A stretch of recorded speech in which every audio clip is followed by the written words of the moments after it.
Audience, allow me to introduce our distinguished panel of specialists, or allow me to let them introduce themselves, starting with Mark Miller. Yes, hi, I'm Mark Miller, and I'm a principal with Strategic Building Solutions, which we provide commissioning and energy auditing services, so I'm kind of living and breathing this on a day-to-day basis professionally. My non-paying job is to be president of the Building Commissioning Association. So we're an industry association made up of commissioning providers, owners, utility companies, and others that our mission is to advance the commissioning industry through education, best practices, and outreach. So that's kind of my non-paying job. Also was involved in the development of the curriculum for the existing building commissioning portion of the commissioning and energy auditor training that Deane discussed. So. My name is Sam Doria. I'm with Concord Engineering. I manage the commissioning and energy auditing departments. My name is Mike Girdley. I'm Director of Commissioning for Canon Design, working on commissioning of new buildings and existing buildings and also energy consulting projects. And also I head up the certification board for the BCA, which oversees our CCP, the Certified Commissioning Professional certification, as well as the newly launched ACP, Associate Commissioning Professional, which is intended for folks just getting into the industry. My name is Severio Grosso. I'm a principal with Interactive Solutions. We provide energy consulting and commissioning services in the New York and New Jersey region. In addition to being part of Deane's effort and helping out with the hub, one of my other roles is I serve as an adjunct professor with the CUNY system in New York City, and I actually teach operating engineers about energy efficiency and how to test their systems with some of the union schools there. Thank you all. And now we'd like to begin with the pre-design phase. The way we've structured this is that one of the four panelists will take the lead on beginning to talk about what you do to ensure success and what you watch out for and what you need to know, and then we'll open it up to a facilitated discussion. So with that, I'd like to turn over pre-design to begin with Mark. Sure. So the pre-design phase is it's pretty unique because a lot of important things, as mentioned, we're really laying the groundwork for the commissioning process.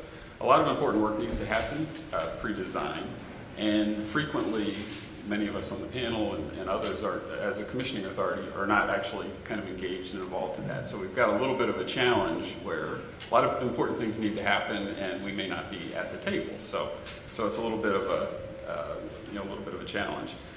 So there's really kind of two key things that need to happen in the pre-design, or two key goals, I should say. First, we really need to include commissioning in the project. And so if commissioning, and commissioning is a process, and it needs to involve participation, active participation by all the project team members. So as the contracts are set up with the design team, with the construction managers, etc., commissioning needs to be a part of all of their project, or all of their contracts. So this is really an owner's or an owner's representative activity, but it's an important part of the pre-design process. Another key thing is having a commissioning budget and having things properly budgeted. There's many projects that we've kind of been brought in at the construction phase, and we never budgeted for commissioning, but we know we need to do it. But if this would have been kind of thought about and kind of budgeted for in the pre-design, which is is the best practice, we wouldn't have those situations. And then the final goal with the owner's project requirements and really developing and establishing what those needs and requirements are is incredibly important. And many of you are probably familiar with the architectural program. For when you're designing and building a building, the architectural program may include space sizes, adjacencies, and occupancies of different spaces. So that's what the architect would use as they're building and designing the building. The owner's project requirements really becomes the program for the systems of the building.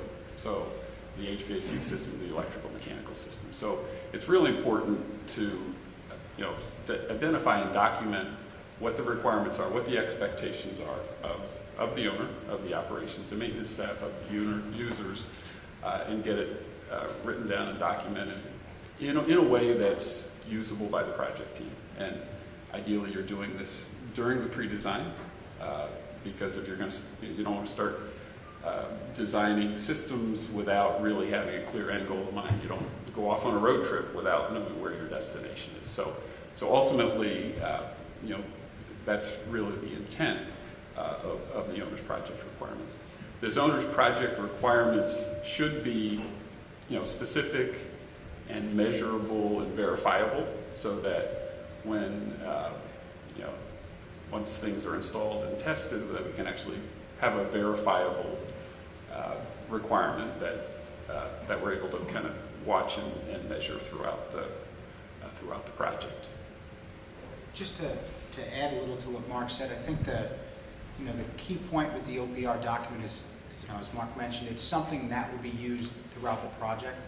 That roadmap, that the great example Mark gave is, when we talk later in some of the other processes about construction, or even when you get into testing, you're always keeping in mind when you're testing equipment or when you're inspecting equipment, does this meet what the owner wants? And really, the owner's wants are solidified in that OPR document. So you need that document way at that pre-design during the whole process. So as you're doing the process in the later stages, you always have something to tie back to. And really, that's such a significant part. And I'm sure each of us will talk about the OPR affecting our different processes as we're going through our own subjects here, our sections here of the process, because it's something that is, really the heart of the process. As a consultant working directly for the owner, you need to know what they want. Yes, when Mark was talking about engaging the commissioning agent as soon as possible, I recall we probably experienced the same thing. The client who calls, he's already in construction. He realizes that specs require a commissioning agent, and by the way, it's a lead job and we're already in construction. So the challenge here is, in our industry, is to engage the commissioning agent as soon as possible and know that he adds value to the design team. I'm sorry, we're not supposed to be part of the design team, but part of the design process. Yeah, well, and lead specifically identifies the owner's project requirements, and that we're supposed to be reviewing the design and comparing it to the owner's project requirements. And I think we probably all run into projects where we're engaged kind of midway in design. We need to do a design review, so we say, okay, where's the owner's project requirement? And in some cases there is no owner's project requirements, and then it becomes an exercise of kind of going back and trying to solicit input from the owner, trying to create a document that we can use through the process, and ultimately, in some cases the design ends up informing the owner's project requirement rather than the owner's project requirement informing the design. So it's kind of backwards, and it loses the value of what it was intended to do. Well, a question for the panel then, based on what Sam said, if that kind of call comes in and they want a commissioning authority because they want to get lead and they're already in construction, is that the kind of call that you give to a rookie? Probably not. So one of the things I was thinking of is just some of the strategies that we use to develop the owner's project requirements. We've tried a couple of different methodologies we've tried to utilize surveys and kind of getting written response and feedback to help develop the owner's project requirements. We've had basically an owner's project requirement workshop where it's a charrette and have a facilitator where we do that. We've used different methods to help facilitate that, whether it's the nominal group technique to help make sure that if you have an active group with a diverse population of occupants, owners, and staff, and everything, making sure that each person around the table has input and in a structured way. So I don't know what other folks have used as tools to help develop the project requirements. Documenting the OPR can be a big challenge, and it's unfortunate because, as has been said, it really is the foundation of everything we're doing on our commissioning projects. And so I found, like Mark said, a survey or delivering a template to the owner, and then maybe some input from the design team is a starting point, and then a workshop or a charrette really is necessary, I find, to get the full benefit out of it. And unfortunately, I've seen some really good OPR templates, some starting points, and if that information is filled in, you got a really good OPR, but the team just gets overwhelmed by the amount of information. And what I say is, if this is not important to your project, if you don't care specifically about the acoustics or security in your janitor closet, don't fill that out. It doesn't matter. Tell me what you need, what's most important to you, and that's my starting point. And I'm curious, Mark, who typically leads that facilitation effort in that process when you do that? Yeah, well, I think the commissioning authority could be a leader, but I think they're probably it's better served. It's ideal to have a professional facilitator that knows kind of buildings and knows systems and stuff, because I like to really, I've led and tried, orchestrated and facilitated them, but it's tough to participate, to capture information and so forth. So I think it's nice to have somebody that's a good facilitator that can really help move things along, whether it's professional or whatever, but at least somebody that has the right skill set to be able to facilitate and do that.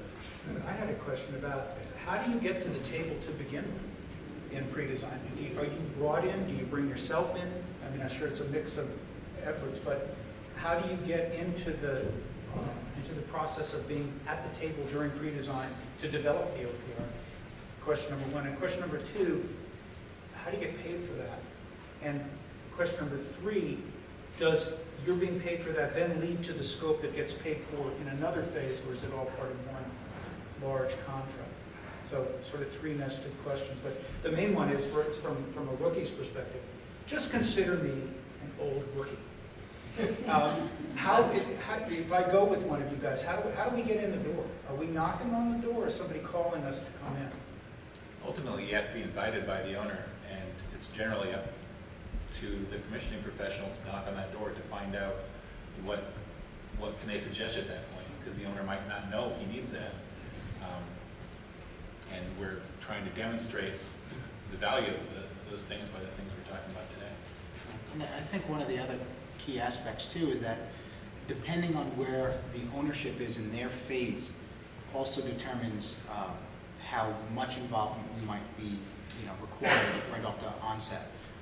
Mark's example of being called in, Sam's example of being called in during construction to do a OPR, if they haven't been advised or aware of even having an owner's project requirement, it might be up to the commission provider to even drive that conversation. And you might have to sit down and now take the basis of design of the engineer's design and almost work backwards. And in some instances with like a lead charrette where you don't have, it's beyond that point, and getting everyone at the table at the same time again might be beyond. I jokingly say like play Columbo. I just like to ask questions, and it's a great technique, whether you're a young rookie or a seasoned rookie or just a seasoned, commission provider, is ask the questions.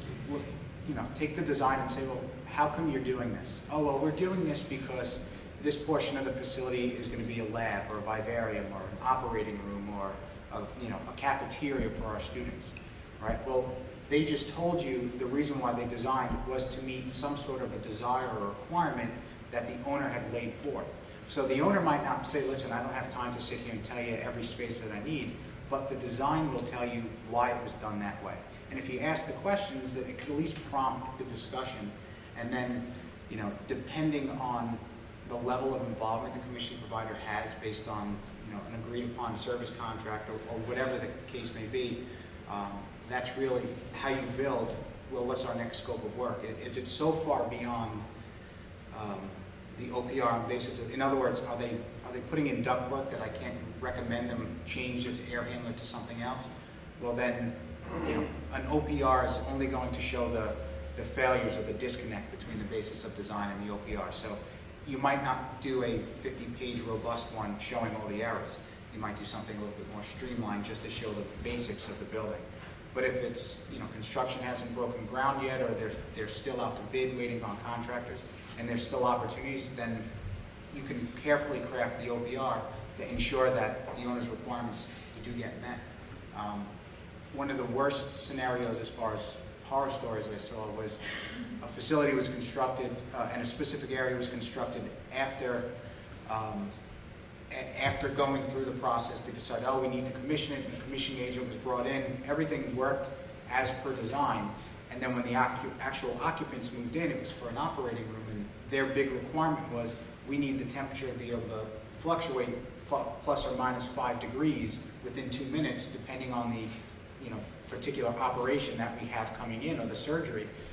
And the system wasn't designed for that.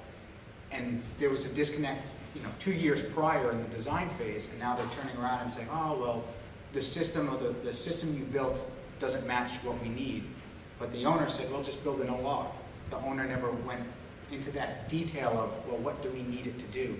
And unfortunately, once you turn over a building that's failed to meet an OPR, whether it's documented or not, you're going to have challenges moving forward.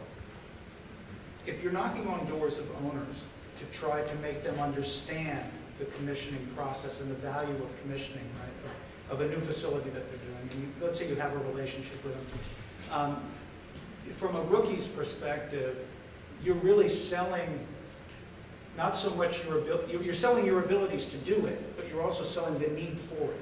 Through examples you were just doing. You have to sell the benefits first, and you need to do that before you can prove that you're the one to do it for sure. Okay. And the rookie really isn't probably going to be the one knocking on those doors too. It's right. It's the seasoned veteran, but when the rookies aspire to be in that position, that's what you're going to have to do. Okay. And in terms of pull, one other, we were talking about this a little earlier, but lead, there's a prerequisite lead for basic fundamental commissioning, I guess it's called, and then there's enhanced commissioning where you get points. How many people in the owner's world, how common is it that they are interested in commissioning because of that prerequisite? Is that a door opener for all of you? And then you get in and have to explain what it doesn't do? For example, it seems to me that fundamental commissioning might not address the example Severio just gave us. Correct? And so there's no design review in that case. Yeah, that's not in fundamental commissioning. There's no design review. So in that case, then you really want to be able, as a rookie, to understand that LEED does some things, but it doesn't do as much as the full commissioning scope might want to do.